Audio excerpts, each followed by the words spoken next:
Cuento Los ronquidos del león. Liliana Cineto.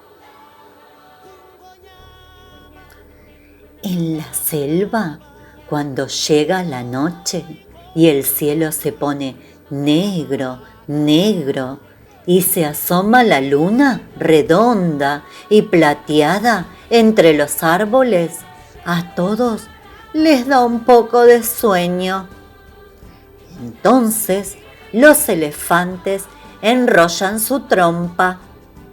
Las jirafas doblan en cuatro su largo cuello. Los monos se acomodan en las ramas. Los hipopótamos chapotean antes de cerrar los ojitos. Las serpientes se enroscan. Los avestruces meten la cabeza en un agujero. Los loros dejan de hablar y las cebras empiezan a contarse las rayas. Porque todos quieren dormir. Bueno, todos no.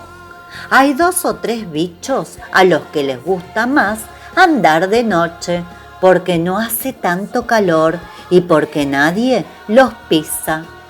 Pero últimamente en la selva nadie puede dormir, porque justo cuando se hace de noche y el cielo se pone negro, negro y se asoma la luna redonda y plateada, se oyen unos ruidos terribles, unos ruidos como nunca antes se habían escuchado en la selva.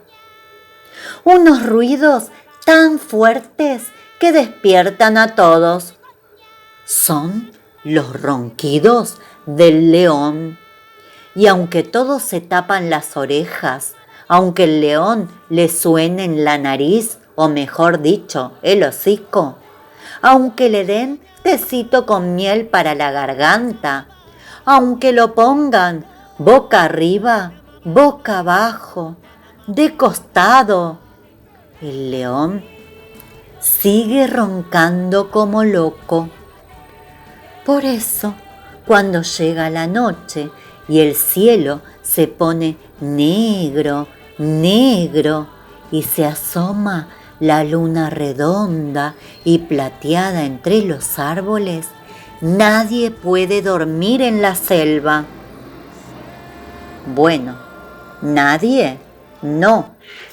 Alguien duerme de lo más tranquilo.